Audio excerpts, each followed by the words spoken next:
The Inside the Dam podcast is brought to you by Papa John's Pizza.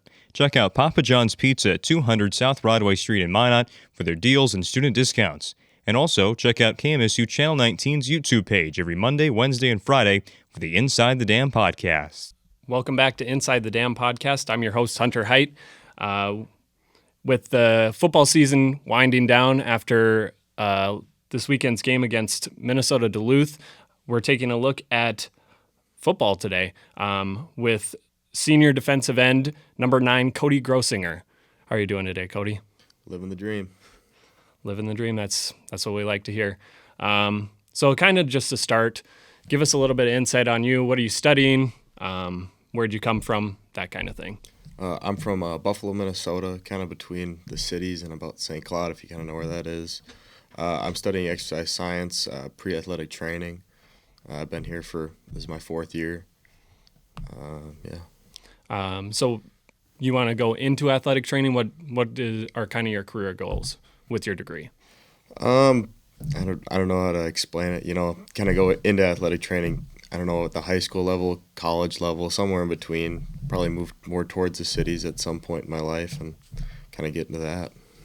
What kind of brought you here? I know Minot's got similar climate to Minnesota, so obviously there's lots of factors that bring you here. What kind of brought you here to Minot? Out of high school, kind of under-recruited, didn't get a lot of offers. My other main offers were a lot of D3 schools and then Valley City, which, we played last year. But Minot was kind of my only NSIC offer. And I actually have a brother that played at Northern State, which also is in our conference. So that's another big reason. So getting to play against him and then getting to play football just in general is a big reason. And so kind of reflecting on your career, when you look back at your 4 years at Minot State, what moments stand out to you the most? Is there anything that really encapsulates your career? I think I think last year against Northern, beating them on homecoming was a great feeling. Last year was my brother's last year, so getting to beat him on his final year was absolutely a phenomenal feeling. Just being on the field, winning that game, just the crowd and everything. I think that's the first homecoming game we've won, and I can't remember the stat. It's like 13 some odd years or some crazy number. So that was just an astounding feeling. Starting the season 3-0, that was probably the best moment I've had as a football player. That was a great game. I remember being at that game. It was something special for sure. So kind of, again, reflecting on your career, what's the biggest way you've evolved your game from freshman year to the end now? I think mentally is probably where I've evolved my game. Like coming in as a freshman, you got to learn a playbook. You got to learn all this stuff that you didn't do in high school. So I think learning like how the game is played, learning how to do it at a faster pace, what things look like, and all that is how I've kind of made myself stand out. I was a good athlete, but you have to put the mentals with the physicals to make yourself stand out on the field. You finished your career with 86 career tackles. Kind of, again, along those lines, are there any certain plays or games that still replay in your mind besides the Northern game? Valley City was a pretty good game for me. I think Jamestown this year is another good game that I played that really stands out. I think that was my career high at like 9 tackles this year. So that's probably the other big game that I can remember in my career. And Minot State, obviously we include the one team as our main goal, and Minot State football is kind of a brotherhood sort of thing. So describe kind of the culture within Minot State football for us. Like you said, it's a brotherhood. I think that's a big point that we always try and get across. It's part of our core values, the brotherhood. Every day at meetings, what are you playing for? It's the brotherhood. Who's on the field with you? That last game, it's real sad because you're playing with the brotherhood. The guys that you've played here for 4 years, whether you just met them last year, whether they've been here the whole time with you. So it means a lot, and I think that's kind of how it is. It's the brotherhood. It's almost like my own brother. That's how you feel about him. Yeah.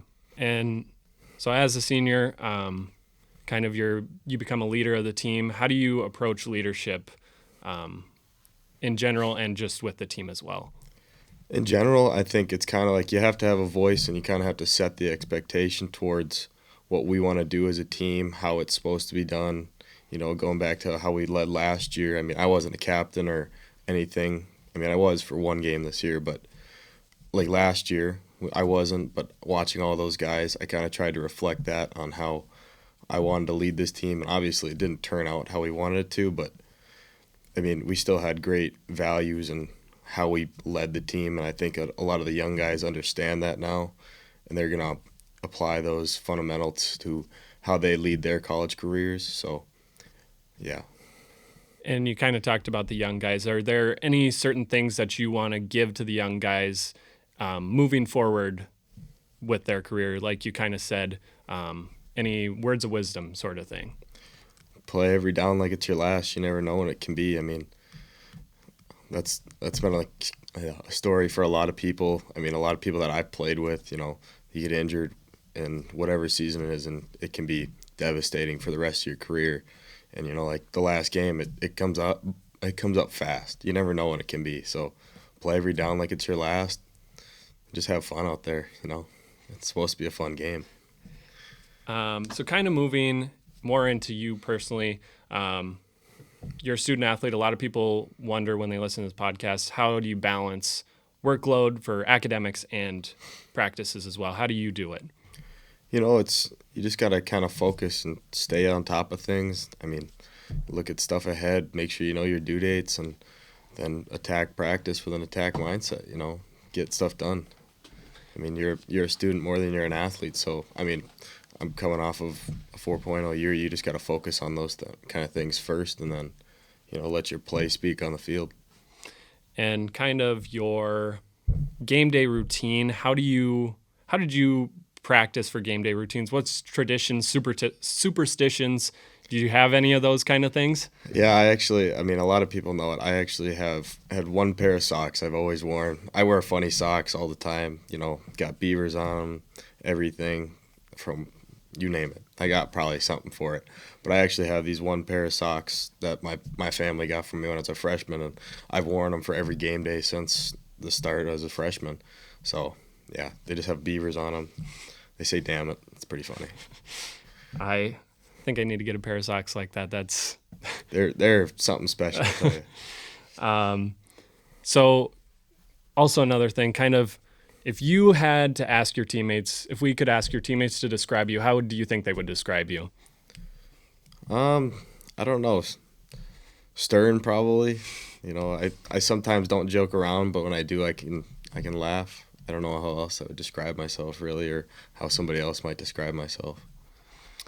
And so kind of now we're just going to reflect and then kind of towards the future. 4 years of Beaver football. What did you think about those 4 years, and what are you most proud of? Most proud of? I think that win against Northern is probably my most proud moment in my life. And then reflecting back, I mean, just so many great memories, so many people you meet along the way. It's just a fantastic time. Glad I came here. Like I said, probably the most fun time I've ever had in my life. Well, we're glad to have you. I think that's all we have time for today, but thank you for joining us. This has been the Inside the Dam podcast. Thank you for tuning in, and as always, go Beavers.